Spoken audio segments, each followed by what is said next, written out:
Transcription number 43.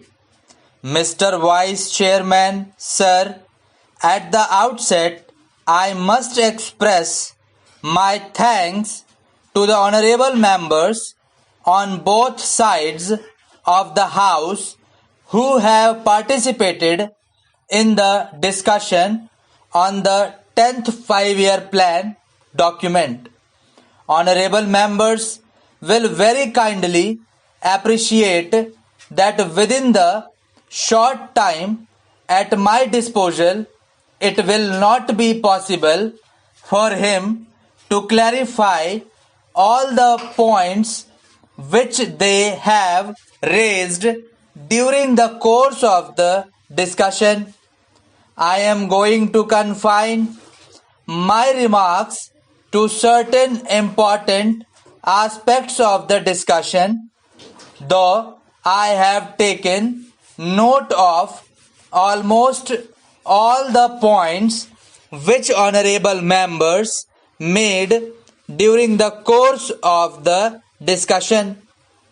At the outset, I must also say that one of the honorable members was pleased to ask what is the purpose of having this kind of a discussion 1.5 years or almost 2 years after the plan has started. I do not know whether honorable members do recollect that my predecessor Mr. Tiwari had circulated a note to all the members of this house, particularly about the 10th plan framework, and he expected that the honorable members will be able to send their remarks to the minister and also to the planning commission, so that before the draft document of the 10th plan is prepared and finalized, their views could be taken into account. How many members sent this kind of information is a matter which I will have to inquire into, but that exercise was gone into, and now the plan was finalized in February 2001, and thereafter we have taken the earliest possible opportunity to see that the plan is discussed in both the houses. Sir, I am aware of the fact that the international situation and also the internal situation in which this 10th 5-year plan has been finalized will definitely have some kind of an impact on the plan document as it was prepared, and how we will be succeeding in trying to avoid the adverse effects it might have on the achievement of the physical targets that we have set for ourselves at the end of the 10th 5-year plan. Sir, there are 3 points which were mentioned by all the honorable members. The first was that the plan was prepared with 1999-2000 as the base year, and thereafter there has been a price rise of a considerable order. Sir, the first thing which I would like to clarify is about the inflationary trend which has set in.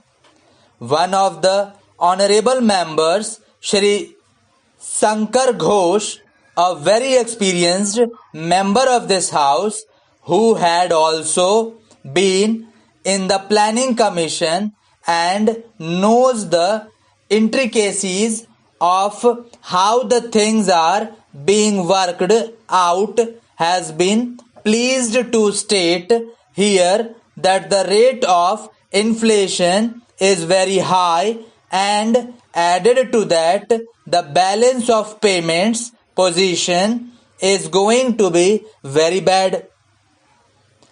Compared with the percentage that we have worked out for the 10th plan as a whole for imports for the first year, the import has risen very high. Then how is this assumption going to be correct? That is the point, and a very valid point which he raised during the course of the discussion. Sir, he also mentioned about the Honorable Finance Minister making his speech at Kanpur, wherein he seems to have made a reference that a little inflationary trend is a kind of a stimulant to the economy. Sir, the inflationary trends which we cannot view in isolation. Honorable Shri Sankar Ghosh will definitely agree with us that there are two factors which will have to be taken into account. The first factor is the international situation which is now obtaining. Secondly, whether we like it or not, we have to import the oil products. If they are to be imported, can we take a serious view of the situation? That is a thing which I am sure most of the honorable members there will be able to appreciate. The second aspect is, why is it that we have such a high import bill in 2002-2001 when the planning itself commenced, and when we are talking in terms of 9%, immediately in the very first year it jumped. I am sure that most of the honorable members are aware of the fact that it is on account of the kind of legacy that this government got. I would not like to dilate on that issue. But the fact of the matter is that the agricultural production had gone down. Even in the industrial sector, there was a decline of 1.4%. The coal production had considerably gone down in terms of production, and the electricity generation was at the lowest.